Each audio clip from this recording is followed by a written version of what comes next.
Jamuna Tira Vana Chari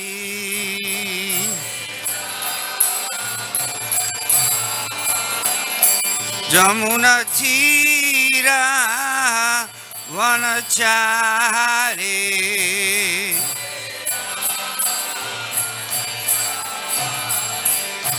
Jaya Radha Madhava Kunja Vihari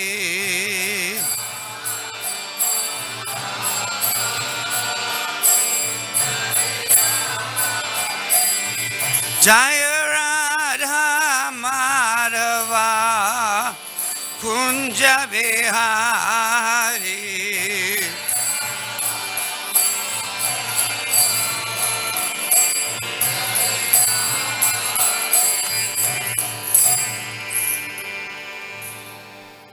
Jayam Vishnupad Paramahamsa Parvajakachaja Asutar Shishman His Divine Grace A.C. Bhaktivedanta Swami Srila Prabhupada Ki Jai Anant Kori Vaishnava Bandi Ki Jai Namacharya Haridas Thakur Ki Jai Prem se ko Shri Krishna Chaitanya Prabhu Nityananda Shri Advaita Gadadhar Shivasri Gaur Bhaktivinoda Ki Jai Shri Shri Radha Krishna Gop Gopinath Shyama Kund Radha Kund Giri Govardhan Ki Jai Shri Vrindavan Dham Ki Jai Navadvip Mayapur Dham Ki Jai Shri Jumanmai Gangamai Bhakti Devi Tulsi Devi Ki Jai Srila Prabhupada Ki Jai Srila Bhakti Siddhanta Saraswati Goswami Maharaj Prabhupada Ki Jai Gaur Pramananda Haribo All glories yes some devotees All glories yes some devotees All glories yes some devotees Jai Sri Sri Guru and Gauranga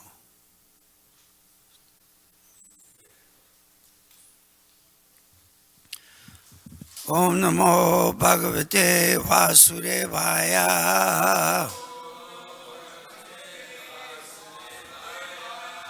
Om Namo Bhagavate Vasudevaya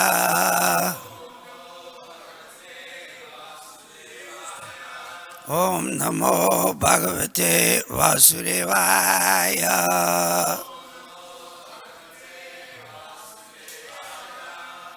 Srimad Bhagavatam, Canto 1, Chapter 3, Text 6.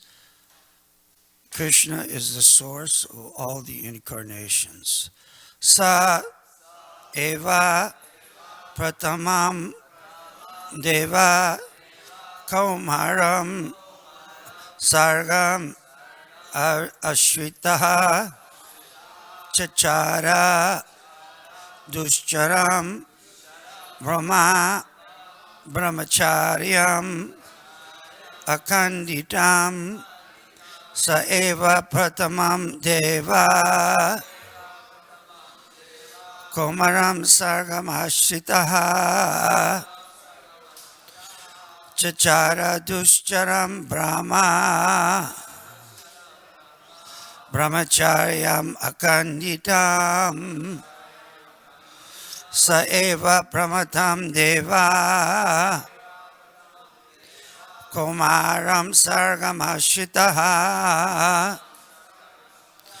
chachara duscharam brahma brahmacharyam akanditam sa eva pratamam deva Komaram sargam ashritaha chachara duscharam brahma brahmacharyam akanditam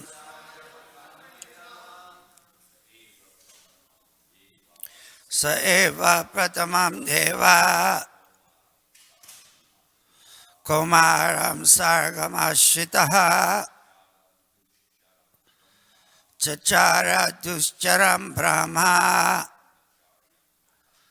brahmacharyam akanditam sa eva pratamam deva komaram sargam ashritaha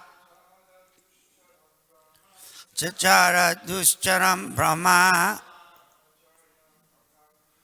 Brahmachayam akanditam sa eva pratamam deva Komaram sargamashitaha chacharam duscharam brahma Brahmachayam akanditam sa eva pratamam devam Komaram sargamashitaha chachara duscharam brahma Brahmachayam akanditaha. Matajis. Sa eva pratamam deva Komaram sargamashitaha chachara duscharam brahma Brahmachayam akanditam Sa, that, eva, certainly, pratamam, first, deva, supreme Lord, Kumaram, name the Kumaras, unmarried, Sargam, creation, Ashritaha, under, Chachara, performed, Dushcharam, very difficult to do, Brahma, in the order of Brahman, Brahmacharyam, under discipline to realize the absolute Brahman, Akanditam, unbroken. Translation and purport by Sura Prabhupada. First of all, in the beginning of creation, there were the four unmarried sons of Brahma, the Kumaras, who being situated in a vow of celibacy, underwent severe austerities for realization of the absolute truth. Purport. The creation of the material world is effected, maintained, and then again annihilated at certain intervals.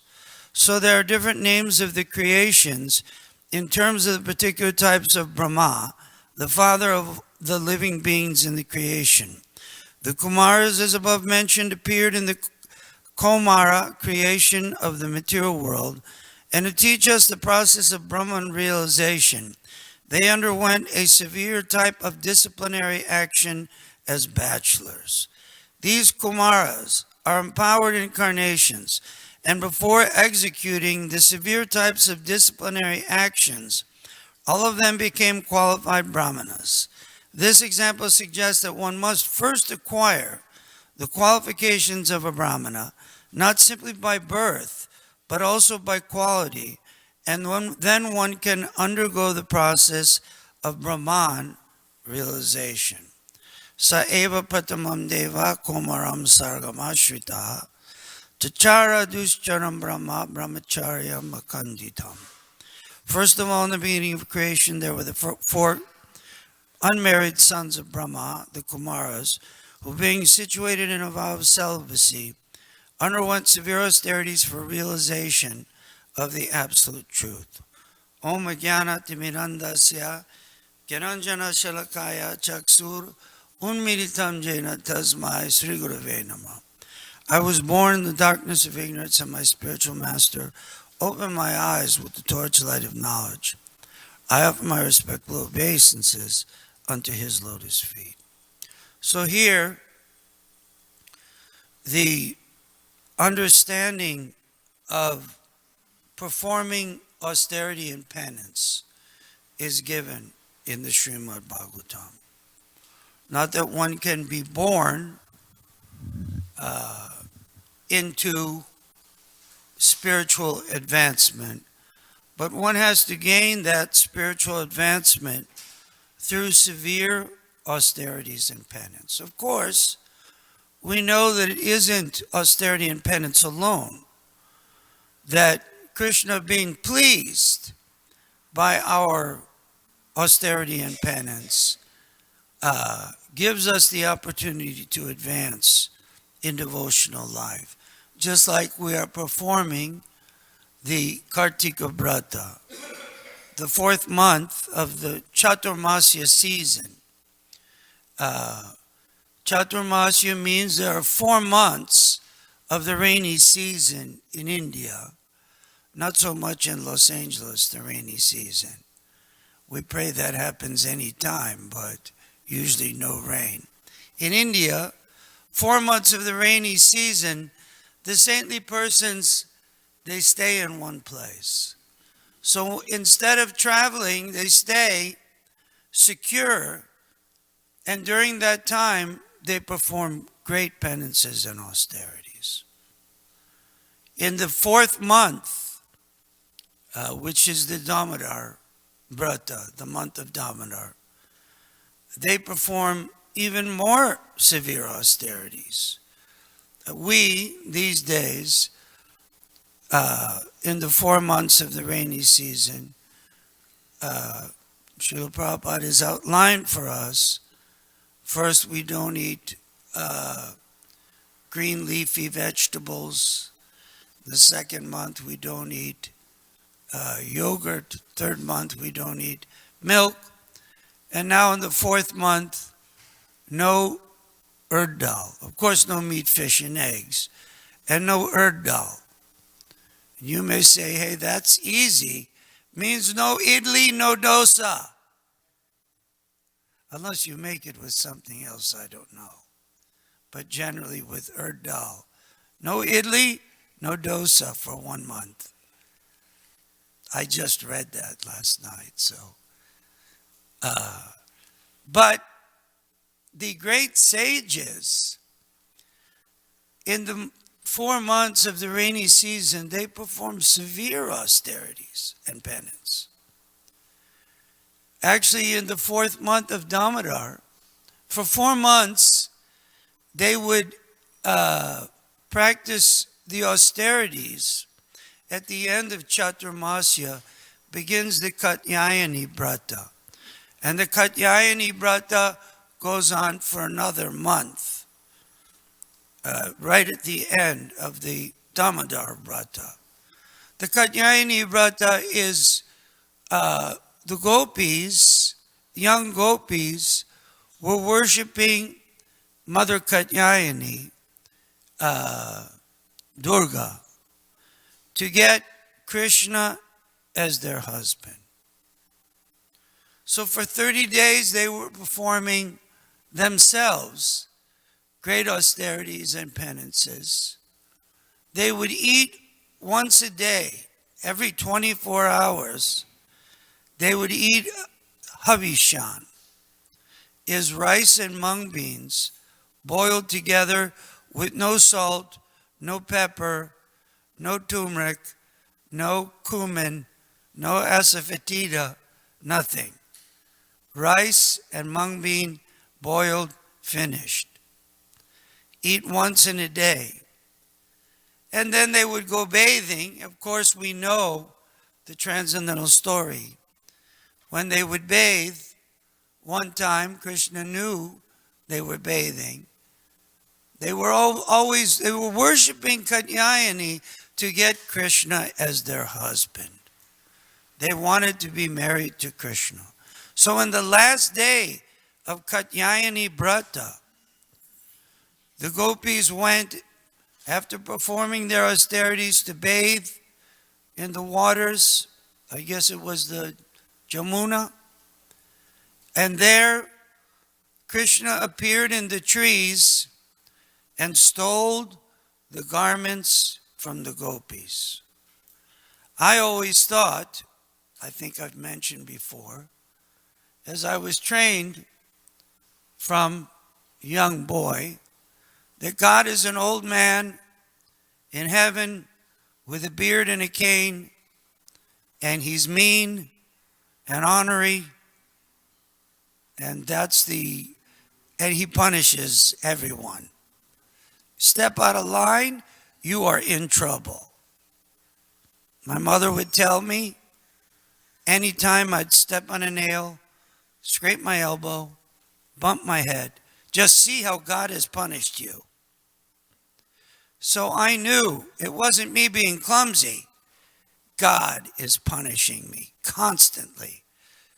Because you break your elbow when you're little, you get hit in the head, you fall out of a tree. Everyone. God is punishing you according to that tradition. So when I heard and read that not really, that's not God, that's material nature. As it says on the cover, back cover of the laws of nature, the kicking, slapping that's given to the living entity is not done by God. It's done by the modes of material nature under God's direction. But when I heard that Krishna is a youth in a tree stealing garments of the gopis while they're bathing, unclothed, and making them come out one at a time to beg for their garments back, and then making them offer obeisances with their arms folded at their head. I thought, that's the kind of God I believe in. Of course, it shouldn't be taken mundanely. Krishna is transcendental. There's no lust involved, as in our case. This is completely on the transcendental platform. But what a beautiful conception. The reality of who is God, what is he doing, what is his pastime. I was amazed. I read that, I knew this is my religion. I'm no longer part of the old man in heaven with the punishment. I'm part of the guy in the tree who steals the garments of the gopis. Makes a lot more sense to me. So Krishna, on the last day of the Katyayani Vrata, he gave the gopis their wish. He made them, he took their garments. They were freezing in the water. They were hiding from Krishna because in Vedic culture there's a ghat for the women, there's a ghat for the men. The men don't go to the bathing ghat of the ladies don't go to the bathing ghat of the men. Unlike our modern society, we went to Rainbow Festival. As soon as we got there, everybody's bathing together, unclothed, and the group of devotees we went with were very conservative devotees. I remember Sadhvi and Madhuhar screaming out, Hare Krishna, Krishna Krishna, Hare Hare, because they were trying to keep focused on Lord Krishna. So Krishna himself, he was up in the tree because he knew the desire of the gopis. He's transcendental, divyam. And he made the gopis, he told the gopis, you're not going to get out of the water until you come out one at a time and beg for your clothing. And then I'll give them to you. They said, okay, we're going to tell King Kamsa, you are in so much trouble, young Krishna. We're going to King Kamsa. And Krishna was like, go to King Kamsa. I'm not afraid of King Kamsa. You can't scare me with that. So the gopis went deeper in the water up to the neck to hide themselves. Such a transcendental pastime. Because they were very chaste. In Vedic culture, a woman cannot be seen naked by anyone but her husband. If she's seen by anyone, he becomes her husband. So they were very chaste and proper. We met one gentleman in the Houston airport some years ago. He was a cowboy. True story. I was on Sankirtan in Houston International. He had big cowboy belt, big cowboy hat, tall cowboy. I said, where are you heading to, good buddy? He said, I'm going to Bombay.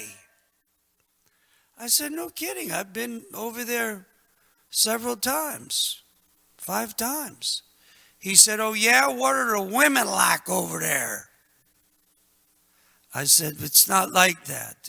In India, they're taught to be chaste. He said, well, that's all right. I don't mind chasing them. That's a true story. The chasing them, chaste and chasing. Okay. So the chastity of the gopis was so great that Krishna transcendentally forced them. I only give you your clothes back. You're shivering in the water. You come out one at a time. So they came. And they had to. He also made them offer their obeisances. Put their folded palms. Because when they first came out, they tried to cover themselves in their chastity. But Krishna said, no, you've committed offenses. You have to do pranams. You have to hold your hands up by your head. So they did. Krishna gave them their clothing and they became Krishna's wives. So this Katyayani Vrata, during the Chaturmasya season, the saintly people would follow this Vrata. Only eat once in a day this Havishan, rice and mung, and actually strictly following means hands behind the back and in a kneeling like pranams.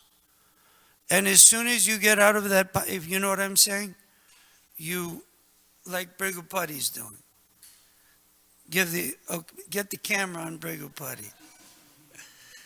And when you come up, you're finished. That's it for the day. Now in that position, someone who's not used to that position, you get cramps sometimes. And if you come up from the cramp, oh my leg, straighten out, finished. No more Havishan for you till tomorrow, 24 hours. This is Chaturmasya Vrata. Can you imagine? And in the 4th month, the Vedic literatures give description. One eats the first day, today, of Kartik, 15 bites of Havishan. The second day, 14, 13, 12, 11. The 15th day of Kartik, no bites. 16th day, 1 bite, 2 bite, 3 bite. Great austerity and penance. All to please Krishna. Not so that we become some kind of mystic or make some kind of, but to please Krishna. Samsarir haritosanam. Rishabh told his sons, don't just try for sense gratification, which is available. Nayam deha deho bhajandri loke kastan karman arhate vidbhujamye. Available to the Bedabujami, to the stool eater, the hog and dog. Tapo divyam putrakayena sadyam sudyad yasman brahmasokyam tvanantam. But perform divine austerities that are meant to purify one's existence and which continue eternally, forever. Tapo divyam putrakayena sadyam sudyat yasmad brahmasokyam tvanantam. This is the life of spirituality. Not that one performs some prayer or performs some deed so they can get some result. What do they call these days? Sometimes the Christian preachers or any type of preacher, they call abundance preaching or abundance worship.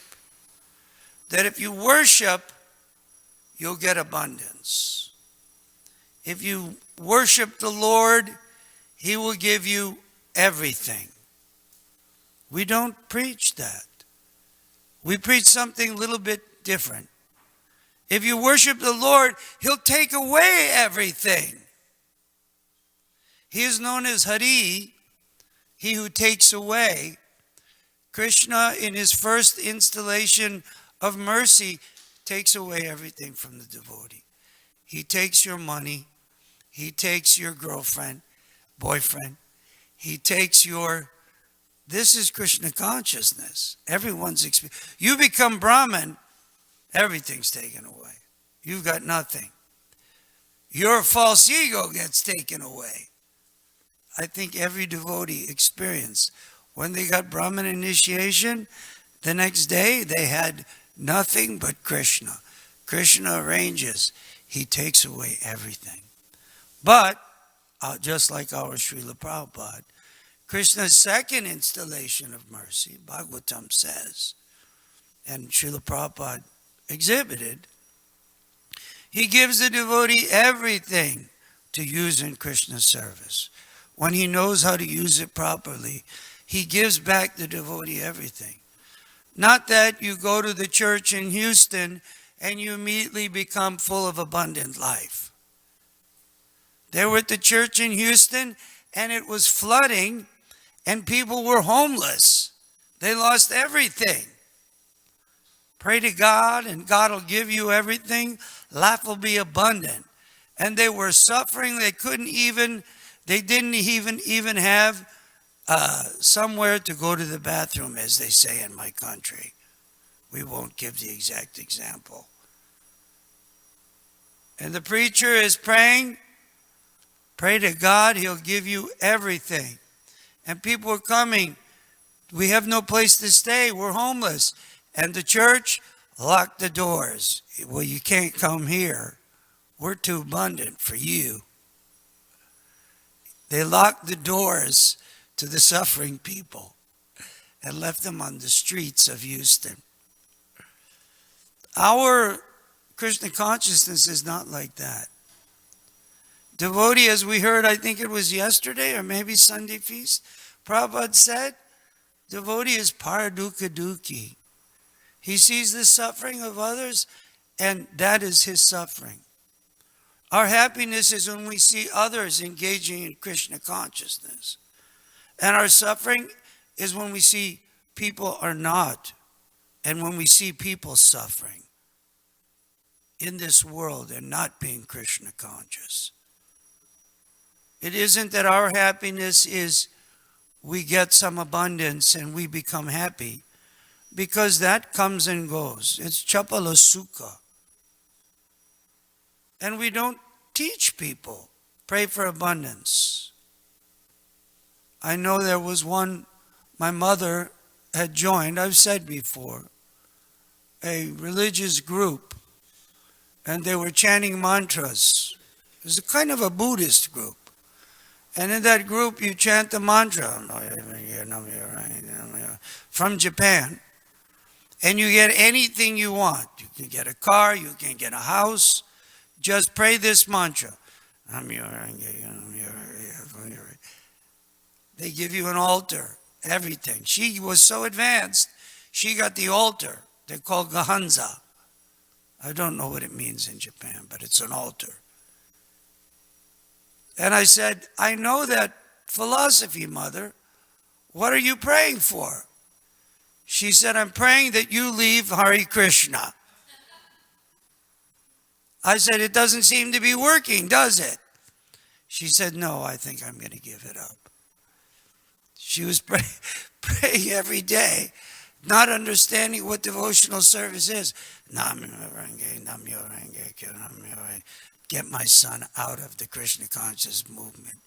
He could be an accountant somewhere, a lawyer, make some money, for crying out loud. But Krishna wouldn't allow it, because Our devotion is not like that. We're not praying for some material end. We're praying for devotional service.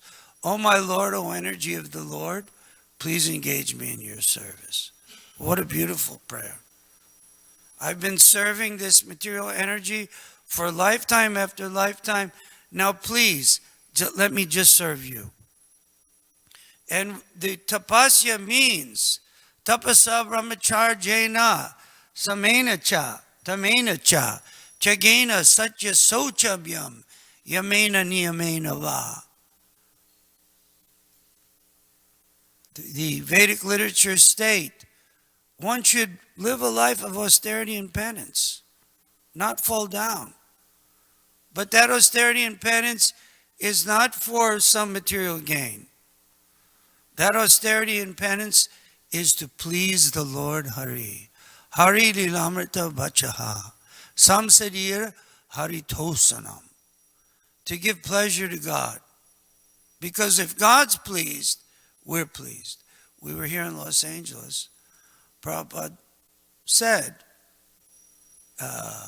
you give, it was 1974, you give the food to the stomach, and automatically the fingers and all the parts of the body become nourished. So similarly, if you please Krishna, if we please Krishna, our source, then we become satisfied. Otherwise, we may try to become satisfied by trying this, by doing that external thing. Prabhupada gave the example. You may try to eat something nice to become satisfied. One sweet ball, oh, very nice. Two sweet balls, my goodness. Three sweet balls, unbelievable. 4, 5, 6, enough. Finished. Sense gratification in this material world has a beginning and an end. Bhagavad Gita tells us.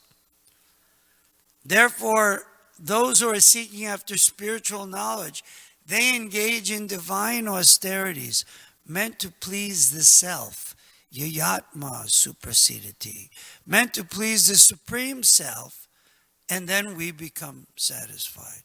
If Krishna is pleased, we become very satisfied.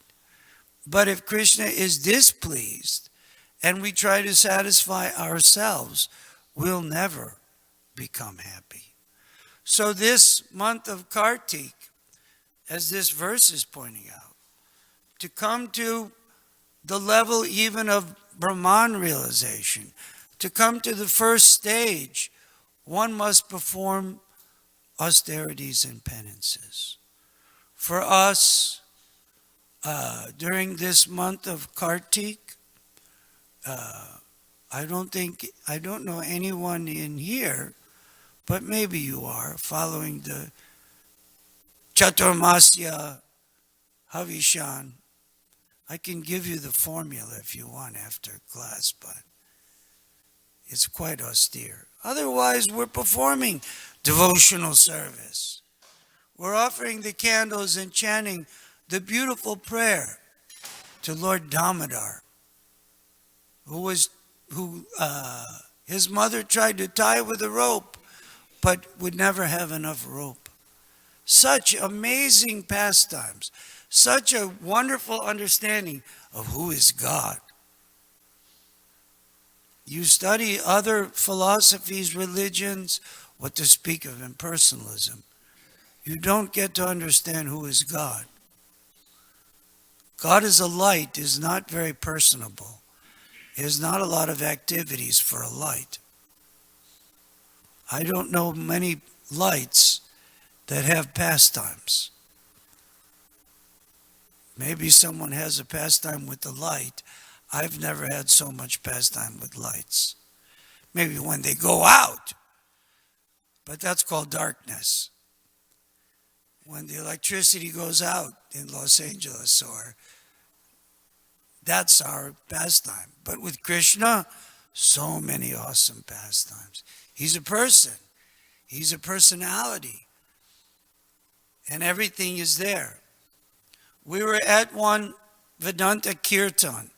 They asked us to have kirtan at their center just 10 days ago. Someone came up to me who was involved in our beautiful new movie that will be playing from the 5th to the 15th downtown at a music festival, competing with 200 other independent films for Independent Film of the Year here in Los Angeles. Tickets are very inexpensive. You can come and see me. Actually, I'm not selling, but I can give you the website. I think they're only $30 per day. Or if you want to go to the whole 10-day festival, just $250. Thinks of us will arrange with Mayapur. Or wait till he goes out of town and approach Mayapur. So this person who was involved in the movie said, well, there was a big mistake done. I said, oh, what was the mistake? What went wrong? He said, well, they named the movie Hare Krishna. And I was like, well, what's wrong with that? And he said that nobody's going to come see a movie called Hare Krishna. I said, but the thing is, once the movie starts, it's pretty much all about Hare Krishna. You can't get away from Prabhupada being Hare Krishna, that he is the modern face of Hare Krishna. He said, but just like other organizations, they called their movie Awake. I said, but what would happen if they come, you call it Toys in Everland, I don't know, something amazingly brilliant, and they come and it's Hare Krishna. Then what? Then they'll feel tricked. He said, well, it was a terrible idea, call it Hare Krishna. Of course, he's not really a devotee. He was never part of this society. But I was amazed that why we want to cover something up. We're Hare Krishnas. Of course, we're not supposed to be proud of anything. Devotee is prideless, but we're proud to be servants of Srila Prabhupada. We're proud to be Hare Krishnas. I'm proud to be a Hare Krishna. Don't they have a song like that? Something like that. And we want to represent Krishna. We have nothing to hide. We have nothing to fear. The philosophy is very beautiful. People can learn from it and gain so much in their life, become devotees of Krishna, perfect their lives. Of course, if you have some means to bring them to that ultimate perfection, nice. But calling it something different or making some trick is not necessary. Prabhupada didn't make any trick. His trick was chanting the Maha Mantra. We heard a few days ago that Srila Prabhupada, they asked him, what is your, well, that's another story. They asked Srila Prabhupada that, what is your mystic power? One time Prabhupada said, because I can sit in a room full of naked women and not be distracted, not be attracted, and you cannot. But at another time, Srila Prabhupada said that we have made so many, at the time, hippies, happies, by chanting Hare Krishna. We have converted so many people to Krishna consciousness. So this is our business. This will make Krishna happy. This will make our Guru happy. And we become satisfied if Krishna is satisfied. Even the austerity is just telling people little about Krishna, worshiping the deity. That is great austerity in this month of Damodar, and we be on the path of Brahman and Krishna realization. All glories to Sri Guru and Gauranga.